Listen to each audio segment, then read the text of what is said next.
Olá, estamos em mais um podcast da RX e hoje com a presença de Sinata Cordeiro e Juliana Gonçalves, para juntas falarmos sobre o tema Emoções e Negócios, o corretor no controle de todas as áreas da sua vida. E aí, meninas, vamos lá?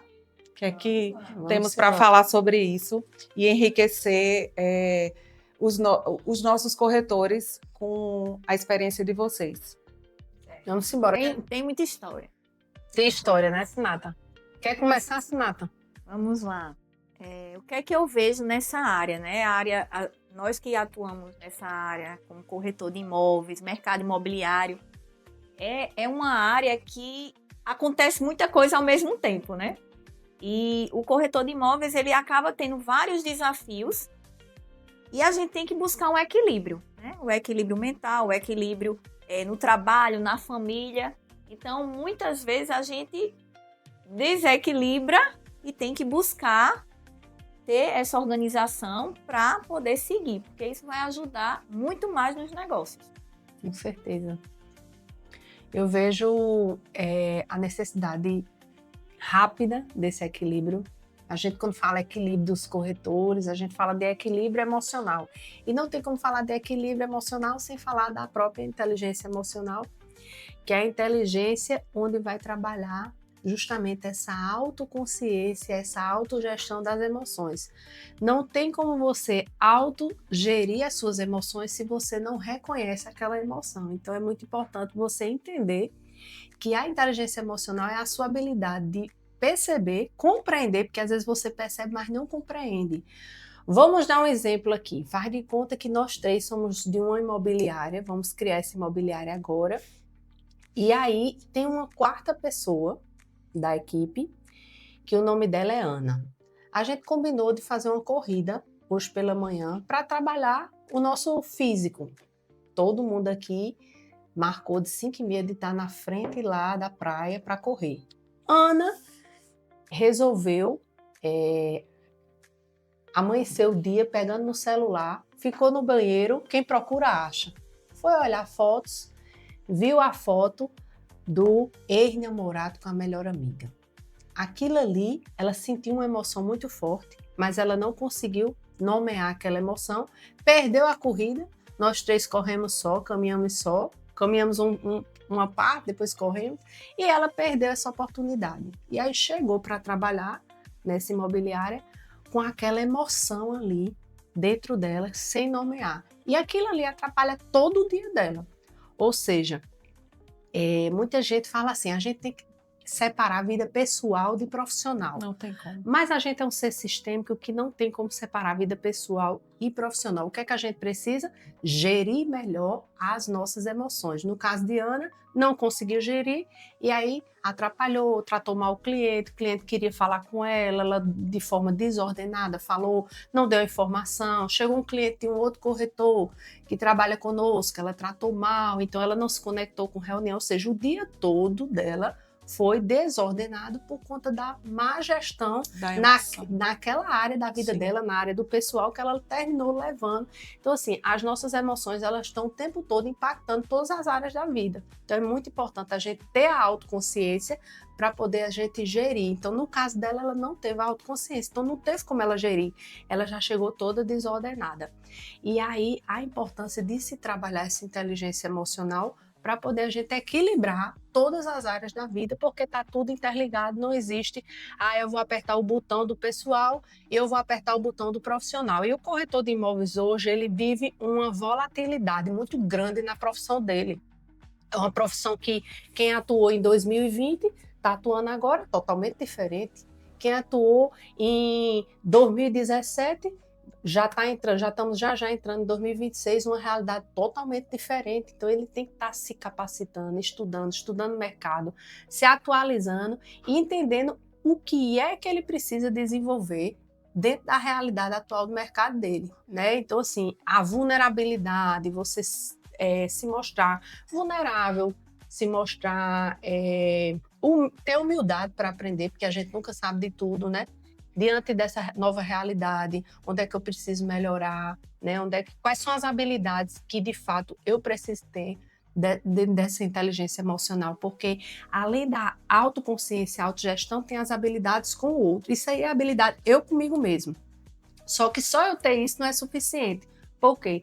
Porque eu, como corretor, estou ali lidando com o cliente, com o parceiro, né? com as pessoas da imobiliária. Quem é autônomo, está lidando o tempo todo com pessoas, está indo em construtoras, está em evento, está conhecendo pessoas. Como é que eu posso lidar melhor comigo mesmo e como é que eu posso extrair o melhor do outro? Sim. E no extrair o melhor do outro entra a empatia, que todo mundo fala, a capacidade de se colocar no lugar do outro, mas é a capacidade de se colocar na emoção do outro.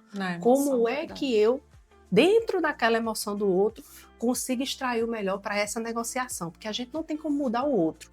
A gente não muda, muitas vezes, as pessoas estão próximas a gente, marido, filho, mãe, a gente vai mudar um cliente que a gente conheceu agora, um parceiro que a gente não tem esse controle, né? Mas dentro da emoção dele, como é que eu faço para extrair o melhor disso e aí conseguir o resultado que todo mundo quer, né? O que a imobiliária quer, que eu como corretor autônomo quero, como eu como profissional quero. E aí é isso, a inteligência emocional, muita gente fala assim, é a habilidade, a capacidade de reconhecer, controlar as emoções, gerenciar as emoções, ok, mas não só isso. É a capacidade também de extrair o melhor do outro, reconhecer a emoção do outro, juntar com o que você tem de habilidade e dali você controlar aquela situação. Porque hoje em dia, o tempo todo, a gente está sendo colocado em situações para a gente perder esse controle. Então, essa é uma inteligência que ela norteia os relacionamentos. Se eu pudesse descrever em uma palavra, o que seria? É a inteligência do relacionamento. Relacionamento de quem com quem? Eu comigo mesmo e eu com o outro. Sinata, qual foi o momento mais desafiador emocionalmente na sua carreira? E como você fez para superar isso? Um momento que eu lembro que realmente foi bem desafiador foi um momento que eu não tinha a consciência. Eu até falo bastante sobre essa questão de consciência, né? O consciente, ele é um novo inteligente, porque de nada adianta você saber, você ter um conhecimento, mas não tá na sua consciência. Você não tem isso para você. E eu sempre trabalhei muito, né? Quem me conhece, mas eu tinha justamente ter os como é? O lado da vida, não. Como é o nome? Os da vida. Não. Os pesos? Da vida. Como é que eu tenho a vida profissional e a vida pessoal? Os pilares. Os pilares. Os pilares da vida desequilibrados, né? Que era o quê? Muito trabalho, saúde zero, família zero e só trabalho. E aquilo ali, para mim, eu não tinha consciência de que estava errado. Para mim, aquilo estava certo. Sim. Então, no momento que você não tem consciência, não tem quem mude. Sim. Você não consegue mudar, podem várias pessoas lhe dizer, mas você não vê que aquilo está errado. Você, na sua cabeça, você está no caminho certo, você está buscando, você está trabalhando, eu estou construindo.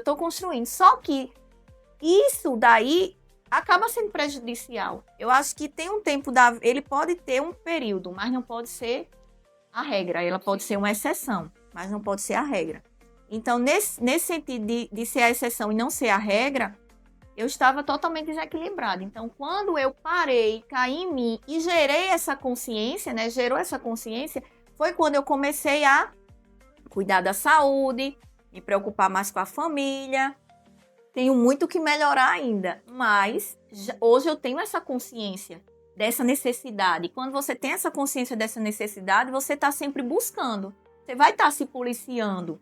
Você não deixa a água me levar. Não, você se policia para poder manter justamente um equilíbrio. Então, esse foi um momento assim da minha vida que eu vi que foi mais desafiador. Foi sair do inconsciente para o consciente. A virada de chave dela. Assim, eu digo que é uma pena, às vezes a gente tem que ter consciência, às vezes muito tarde. Assim, é sempre bom ter a consciência, mas se a gente tivesse tido essa clareza anos antes, muitas coisas a gente poderia ter feito diferente, não é? É verdade. Mas sempre é tempo e eu acompanho sua vida, assim, você está na DRX, desde que começou, 15 anos, e a gente acompanhou, sempre admirou muito seu trabalho. E Daniel, né, ele também tem esse comportamento, assim, parecido com o seu, de trabalhar muito, e hoje ele, como você, ele hoje tem a consciência que a gente tem a família, que a gente precisa dividir entre filhos, trabalho, a gente tem que viver além de trabalhar. E é isso. É muito bonito ver você hoje, como você está, muito diferente, muito mesmo, muito melhor. E assim, Juliana, que trabalha aí com inteligência emocional, sabe o quanto, né, Juliana, que é importante, né? A gente ter a roda da vida, da gente conseguir buscar esse equilíbrio, que não é fácil, né? A roda fica meio torta, né? Em vários momentos da vida, né, Juliana? Fala um pouquinho sobre isso, assim, para quem está assistindo, essa questão de... Fala um pouquinho sobre isso, dessa questão de você ter esse equilíbrio também, o espiritual, né, que é muito importante também, a gente buscar a Deus, né, cada vez mais, construir esse relacionamento. Fala um pouquinho da roda da vida. Você falou de uma coisa muito bacana. Às vezes você pode limitar um período de sua vida, focando mais no trabalho, focando mais ali nessa parte profissional, na realização profissional. Só que se isso fica durante muito tempo, termina desequilibrando as outras áreas. E às vezes a pessoa muitas vezes não entende, eu não tenho tanto resultado profissional. Porque às vezes você chega totalmente desequilibrada em outras áreas para atender o cliente. Né? Como é que você vai entender a emoção do cliente para negociar de acordo com o perfil do cliente, para extrair o melhor de você, se você está pensando em situações graves que está acontecendo além do seu relacionamento conjugal, que está acontecendo com os seus filhos, né? Então quando você está desordenada, sem ter um Deus, independente de religião, sem ter um centro ali na sua vida, isso tudo vai impactando no profissional e no pessoal. O que eu falo é, foque em uma área ou outra que de fato você precisa, mas não deixa as outras, né, de lado, porque senão vai valer a pena de quê? Poxa vida, tô com sucesso profissional, tô com muito dinheiro, né, consegui o ápice aqui da minha carreira, mas ficaram para trás áreas importantes e que muitas vezes é o meu maior propósito de vida, né, que é você estar bem no seu emocional, você ter a sua saúde mental preservada, nutrida, você ter a sua família ali perto de você, né, então assim, perde o sentido, né, aquele profissional. Construir, aí lá na frente não tem com quem desfrutar. Não tem com quem desfrutar, deixou de curtir os filhos, deixou de se conectar consigo mesmo, não fortaleceu ali a sua área social, não teve um tempo para você, não construiu amizades, não cuidou da sua saúde. Então, existem profissionais, né, Sinata citou, eu trabalho com isso, né, para de fato gerar essa consciência, essa autoconsciência e essa autogestão do que realmente precisa ser nutrido, fortalecido e identificado aí como um ponto de desenvolvimento para esse corretor. O corretor hoje, se ele não tiver essa consciência, se ele não tiver esse controle do trabalho dele, ele vai trabalhar 24 horas por dia. E na vida a gente precisa ter o nosso limite, né? Onde é que começa a minha atuação? Óbvio que vai ter dia, vai ter final de semana que eu vou sair ali do script, mas será que é ecológico? Eu chamo essa palavra, né? Ecológico. Será que é funcional eu estar até 10 da noite, todos os dias ali, focada nesse trabalho, né? Então, quando você tem essa consciência, essa autoconsciência de como está cada área da sua vida, fica mais fácil gerenciar e conseguir esse equilíbrio de fato, né? Sim. Segurar esses pratos. Sinata, que conselho você daria para quem está entrando agora ou que já está no ramo? Que conselho você daria para que essa pessoa busque ter equilíbrio emocional, esse que a gente busca todos os dias, né? Primeiro, eu tenho muito esse pensamento de se conhecer, né? Conhecer você, conhecer de dentro para fora. E eu me encontrei muito buscando algo que eu gosto muito de fazer, que me traz tranquilidade, que me traz um lazer, que é a questão de pedalar. Eu gosto, geralmente final de semana é o momento assim, que é o meu momento, e pode ser qualquer coisa, o meu momento é ir, um exemplo, mulher, um salão e passar a tarde no salão e tá ali, mas saber qual é o seu momento, qual é o momento que você tem. esse, para mim, um pedal é um momento que eu me conecto com Deus, é um momento que eu me conecto com a natureza, me renova, né, para começar a semana. Então, assim, encontre alguma coisa, não só o corretor, né? Mas eu digo para outras pessoas, até já falei para Rafael, às vezes nós que somos empresários, que vive esse dia muito corrido, a gente acaba gerando uma ansiedade de coisas que a gente não consegue fazer, porque a gente não controla, né? O que ainda está por vir, e a gente fica ansioso, estressado com as coisas do dia a dia, com os prazos, com as coisas que a gente tem que cumprir. Então, a gente tem que extravasar em algum momento. Eu não era de cuidar da minha saúde, de treinar, desse tipo de coisa. Hoje eu não deixo. Por quê? Porque isso reflete diretamente nos meus resultados. E quando eu entendi isso, mesmo sem gostar, eu vou. Por quê? Porque a gente não tem que fazer só o que gosta e aquilo, justamente, o que precisa. E aí tem a ver com a nossa autoliderança, nosso autogerenciamento. Como é que eu quero liderar um outro se eu não estou me liderando? Se eu não estou fazendo algo que eu decidi fazer e que é necessário, que vai me trazer benefícios, não só para mim, como também para os resultados, os liderados, a empresa e várias coisas, né? Então, são pequenas coisas do dia a dia que a gente precisa, de fato, colocar em prática para melhorar os resultados. Às vezes você está aí correndo feito uma louca e não consegue resultado nenhum. Mas é porque está faltando uma outra área da sua vida que precisa desse cuidado. Meninas, e na opinião de vocês, qual é o maior desafio o maior desafio emocional que os corretores enfrentam hoje? O maior desafio que eu vejo os corretores enfrentando é a questão de lidar, como ele pode lidar melhor com a frustração, porque o dia todo ele está passando por situações que ele pode se envolver em uma sensação ali de frustração, controlar também a ansiedade, né? Porque a falta de controle emocional e a falta de tranquilidade faz ele ficar ansioso, faz ele pular etapas, e o cliente ele só compra se ele sentir credibilidade e confiança. A pessoa que é afobada, ansiosa, passa essa ansiedade para o cliente não se sente seguro em fazer aquele fechamento com aquele cliente. Então, ansiedade, insegurança e a frustração. Você concorda, Sinata? Eita, tem muita história. Tem história? Muita história. Porque assim, o corretor ele faz todo o trabalho e quantas vezes a venda já está ali feita e às vezes por situações há mudanças, né? Até a gente falando aí, falou de frustração.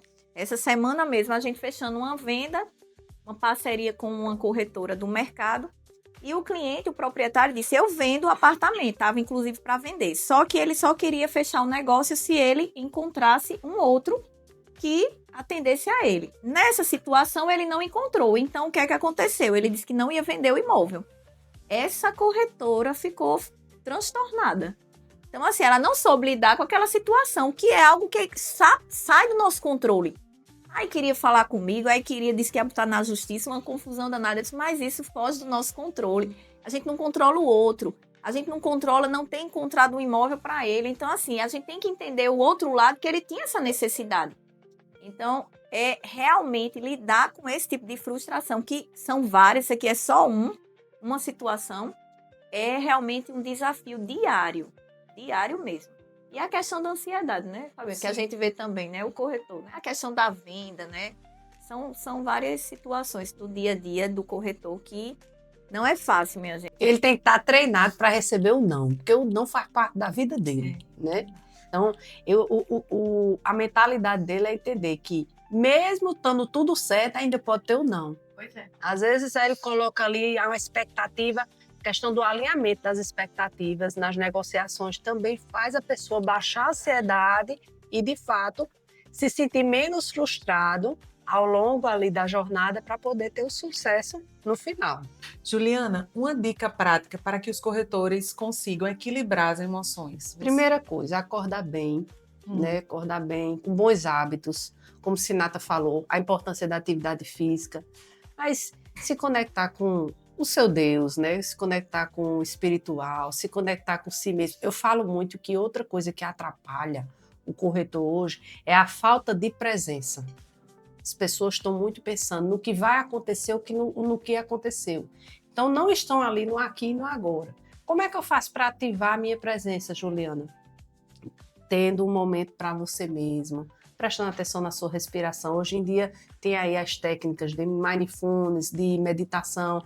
Não gosto, não consigo, então se conecta com o espiritual, mas tem ali o seu momento no início da manhã para você, de fato, mentalizar o que é que você quer vivenciar durante esse dia, né? Mentalizar o que você quer. Isso aí é primordial. E ao longo do dia, à medida que vai passando pelas situações desafiadoras, tirar ali seus 2 minutos, 3 minutos de pausa. As pausas são importantes. Às vezes você fica naquele dia atribulado e vai aparecendo as situações, você vai pegando a emoção ruim de um cliente, de uma negociação e jogando na próxima, e aí não parou, não se reconectou, né? Então, assim, eu falo muito que algo bem básico, né? Você puxa a respiração 4 segundos, sustenta 4 segundos e solta 4 segundos. Faz isso umas 6 vezes, já dá uma oxigenada, já dá uma resetada ali naquele estresse, naquela emoção ruim e se restabelece ali, faz uma pequena oração, uma pequena profetização ali dos próximos negócios para você ir pleno, para você ir presente. E algo muito grave também que está acontecendo no dia a dia é a questão de ficar muito olhando a vida do outro colega, né? A vida do outro empresário. E isso gera muita comparação. Sim. Quando você se compara, você mina o seu emocional e mina as suas emoções. Sim. Já baixa a sua autoconfiança, já baixa a sua autoestima. Então, assim, existem mecanismos durante o dia, e entre outros, mas aqui só são alguns, que podem aí estar estabelecendo, equilibrando esse corretor no dia a dia dele. Eu escutei isso do meu filho, de 19 anos, vai fazer 19 anos esses dias. Mãe, sabe o que é que deixa você estressada? Isso aí, ó. Aí eu fiquei, e olhe que eu me policio muito com o celular. Final de semana, quem me conhece sabe, nem adianta ficar falando comigo no WhatsApp, porque eu não vou ver, não vou responder, porque eu me desligo mesmo. Então, é isso, às vezes as pessoas que estão em volta da gente estão nos observando, estão nos dando dicas, né, para a gente melhorar, e a gente tem que escutar eles. Então, meninos, eu quero agradecer Juliana e Sinata. Espero que a gente tenha, nesse bate-papo, tenha contribuído, né, para o mercado, para as pessoas que estão nos assistindo. Eu que agradeço, Fabiana, a oportunidade. Para mim é uma honra estar aqui conversando com Sinata, que é, de fato, uma referência no mercado imobiliário. E gratidão pela DRX aí abrir as portas para a gente, né, discutir essa temática que é algo tão corriqueiro na vida desses profissionais e tão importante de ser cuidada, de ser trabalhada, para de fato fazer a diferença nesses resultados e na vida desse profissional, na evolução dele, né, na jornada dele. Que a jornada, ela é longa, ela precisa ser cuidada e ela precisa ser treinada, observada, gerenciada. Gratidão, viu? Eu que agradeço. Também agradeço aí pela oportunidade e espero também ter contribuído aí com vocês que estão nos assistindo.